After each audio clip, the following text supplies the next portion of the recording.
After my family laughed at me for being their ATM, I stopped funding their chaos. Now they're desperate, and I'm finally living for myself. I used to think family meant having each other's backs, no questions asked. Man, was I wrong. For nearly 6 years straight, I've been the reliable one, the responsible daughter with the good job, who could always be counted on to bail everyone out.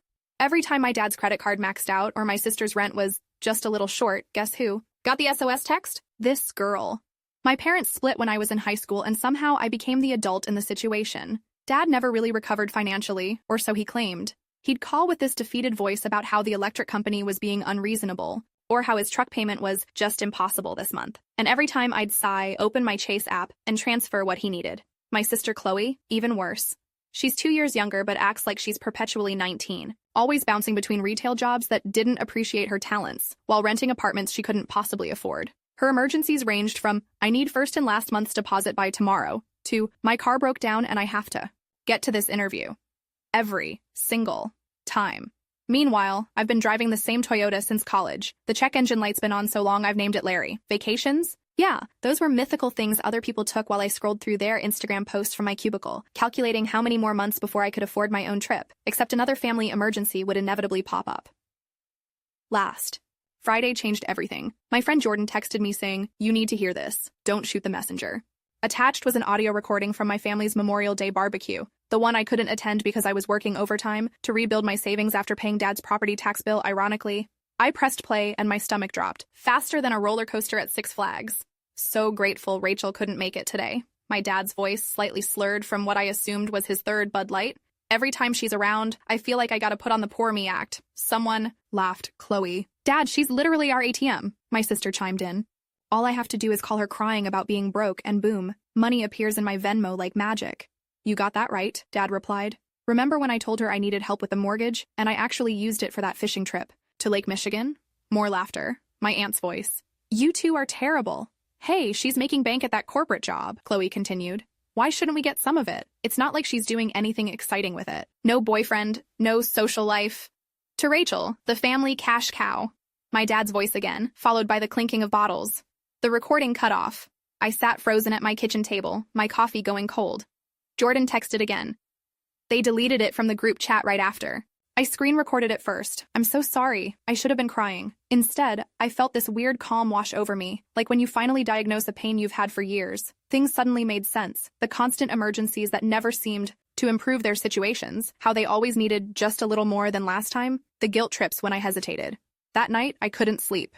I pulled out my bank statements from the past year and started tallying. $2,700 for Dad's back taxes, $1,800 for Chloe's security deposit, $950 for Dad's medical bills, $1,200 for Chloe's car repairs. The list went on and on. Over $15,000 in a single year, money that could have been my down payment on a condo or that master's degree I kept putting off. I didn't confront them immediately. Something told me to play it smart, to prepare. I spent the weekend making spreadsheets of everything I'd given them, updating my budget without their emergencies, and researching how to say no without feeling like I was committing a cardinal sin. Then Monday came, and like clockwork, so did the text from Dad. Hey sweetie, hate to ask, but the credit card company is breathing down my neck about that payment. Could use about $700 to keep them off my back. You're my pride and joy, you know that? I stared at those words, pride and joy, and heard his barbecue voice instead. Our ATM. I took a deep breath and typed, sorry Dad, can't help this time. 3 little words. My heart was racing like I'd just run a 5K in my Nikes. The response was immediate, and followed by, is everything okay? I didn't answer. An hour later, my phone blew up. Texts from Chloe, then Mom, who never gets involved in money stuff, all asking if I was mad about something, if I was okay, if I was having financial troubles myself. Not one of them asked if maybe, just maybe. I was tired of carrying everyone. Update, y'all, the messages haven't stopped coming. Dad's threatening bankruptcy, Mom's saying I'm tearing the family apart, and Chloe's calling me every name in the book. Part of me wants to cave just for some peace, but I keep listening to that recording, reminding myself what they really think. Am I really going to let them gaslight me back into being their personal bank? 3 days passed with me ignoring their increasingly desperate messages. I'd never felt so powerful and so guilty at the same time. I was the bad guy in their story, but the hero in mine. On Thursday night, someone pounded on my apartment door. I knew who it was before I checked the peephole. Chloe stood there, mascara streaked down her face in what I now recognized as her signature crisis look. I opened the door but blocked the entrance. What the actual hell, Rachel? She started, trying to push past me. Dad's about to lose his truck and you won't even answer our calls? I stayed perfectly still. I heard the recording, Chloe. Her face did this weird thing where it tried to show confusion, anger, and calculation all at once. What recording? What are you talking about? Memorial Day. The barbecue. She's literally our ATM. Ring any bells? She switched tactics faster than a TikTok trend. That was just a stupid joke. We'd been drinking. You know we love you, not your money. Is that why you deleted it from the group chat? That wasn't, she huffed dramatically. Fine, we said some dumb stuff. But you know what family does? They forgive and help each other out. I laughed, actually laughed, in her face. No, what family doesn't do is treat one member like a piggy bank to raid whenever they want. That's what parasites do. Her eyes widened like I'd slapped her. Maybe my words had. You don't mean that, she whispered. I do, and here's what's going to happen. You're going to leave, figure out your own life, and stop expecting me to fund it. Dad, too. You can't just watch me. I closed the door while she was mid-sentence and locked it, hands shaking but mind clearer than ever. She pounded for another 5 minutes, cycling through anger, pleading, and threats before giving up. I sat on my couch, waiting for the guilt to overwhelm me. Instead, I felt like I'd just put down a backpack full of bricks I'd been carrying for years. The weekend was a blissful radio silence. They were regrouping, I figured, planning their next move. I used the time to go through all my accounts, calculating how much faster I'd reach my goals without their constant withdrawals. The answer? Years. They'd cost me years of my life.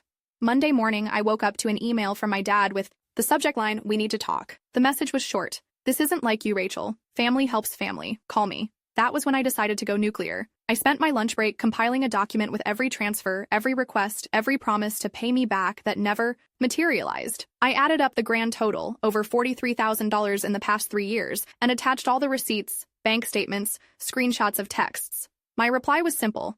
I've attached a full accounting of how much help I've provided. I will no longer be serving as the family bank. Do not contact me about money again. Then I did something that felt both terrifying and exhilarating. I posted in our family group chat. For anyone wondering why I'm suddenly selfish, I suggest asking Dad and Chloe about the Memorial Day barbecue comments. I've heard the recording, where I'm called the family ATM. I've given over $43K to various emergencies that never seem to improve anyone's situation. This stops now. I blocked them all before they could respond. Update. Wow, didn't expect this to blow up. To answer the most common question, yes, I really did block them all. My phone's been so peaceful, it's like I've been on airplane mode for weeks. My aunt, the only decent one, reached out on Facebook saying they're in total meltdown mode, calling me heartless. Meanwhile, I just booked my first real vacation in years. Question though, how do you deal with the moments when guilt creeps back in? Those 2 a.m. thoughts when I wonder if I'm the villain here? 2 weeks of blissful silence followed. I started sleeping better. I joined a kickball league I'd always been too busy for. I even went on a date with a guy from accounting who'd been asking me out for months. Life felt lighter. Then came the escalation. It started with an email from my mom, who, remember, was never part of the money problems.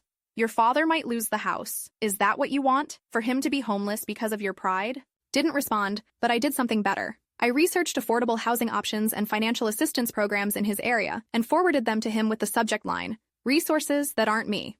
Next came the flying monkeys, distant relatives and family friends suddenly concerned about my change in attitude. One cousin even said, "It's not like you're struggling. Your Instagram shows you eating at restaurants and buying new clothes." The irony that they noticed these things only after I stopped funding my family wasn't lost on me.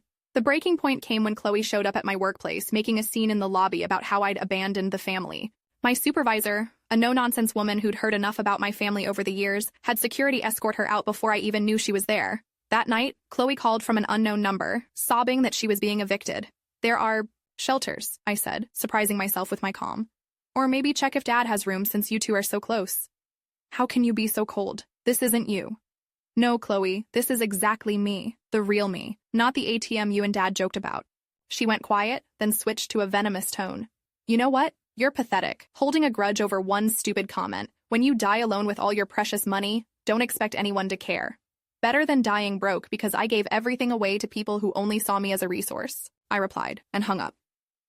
The next day, I did something just for me. I put a deposit down on a solo trip to Hawaii, something I'd dreamed about since college. The cost was almost exactly what Dad had asked for to save his truck last month. The symmetry felt poetic. I also talked to my boss about that promotion I'd been hesitant to pursue because it required evening classes I couldn't commit to when I was constantly putting out family financial fires. She was thrilled and offered to cover part of the tuition. Last weekend, I ran into Jordan at Target while I was buying supplies for my trip. She hugged me tight and said, "You look different. Good different." "I feel different," I admitted, realizing it was true. "Your dad came into my parents' place yesterday," she said cautiously. Jordan's parents own a local hardware store. He was complaining about how his ungrateful daughter cut him off. My dad shut him down pretty quick, told him most parents don't expect their kids to support them. I smiled. How'd he take that? Not, well, left without buying anything. We both laughed, and for the first time, I didn't feel that stab of guilt afterward. When I got home, I had 3 more missed calls from unknown numbers. Their new tactic since I'd blocked their regular ones. I didn't even listen to the voicemails before deleting them. Instead, I sat on my balcony with a cold Corona, watching the sunset and making a list of goals for the next year. Goals that had nothing to do with rescuing anyone else and everything to do with building the life I wanted. Update. Just landed in Hawaii, checking in from my beachfront hotel that costs way less than all those emergency payments. My phone's practically on life support from all the ignored calls coming in. Dad's girlfriend reached out saying he might lose his fishing boat, and Chloe's apparently moving back home with Dad. Can you imagine those two living together after years of him enabling her? Pretty sure that karma bus just made a special delivery. Meanwhile, I'm about to hit the beach with my new book and 0 obligations. Freedom tastes better than any Mai Tai they could serve me, though those taste pretty darn good too. That was 3 months ago. I'd love to say my family had some grand epiphany, realized how they'd taken advantage of me, and were now on the road to a healthier relationship. That would be a nice, neat Hollywood ending. The reality? They're still angry. Dad did lose his truck and had to downsize to something much older and less impressive. Chloe moved back home after her eviction. Turns out her emergency rent money had been going toward weekend trips with friends. My mom, who initially sided with them, has slowly started sending tentative texts that don't mention money. Last week, I received a letter, an actual paper letter, from my dad. I almost threw it away, thinking it was another guilt trip, but curiosity got the better of me. Rachel, it began, I won't ask for money. I know that bridge is burned, but I want you to know I miss my daughter. The fishing trip thing was wrong. I was showing off. If you ever want to talk, I'm here. No apology for years of manipulation. No acknowledgement of the full extent of what they'd done. Just the bare minimum to try to reopen communication. I haven't responded yet. Maybe someday I will, but only after I'm certain I won't slip back into old patterns. For now, I'm focused on my own journey. I got that promotion. I'm taking evening classes and excelling. My apartment now has furniture I actually chose instead of hand-me-downs. I've made real friends in my kickball league, friends who pay for their own beers when we go out after games. Sometimes at night, I still wake up with that knot of anxiety, that instinctive worry about whether they're okay without my help. Old habits die hard, I guess. But then, I remember the recording, remember the freedom I've found, and the knot loosens. The family group chat continues without me. My cousin, who's actually cool, keeps me updated on the drama. Apparently Dad and Chloe fight constantly now that they're living together. She can't keep a job, he can't afford to support her like I did, and they're both blaming each other for driving me away. Meanwhile, I'm saving for a down payment on a condo. I'm dating someone who insists on paying his own way. I'm planning a Christmas vacation instead of budget stretching for family gifts no one appreciates. Am I the villain in their story? Absolutely. Am I the hero in mine? You bet your sweet Nike Air Max I am. The other day, I passed a Bank of America ATM and actually laughed out loud, because that's not me anymore, and it never should have been.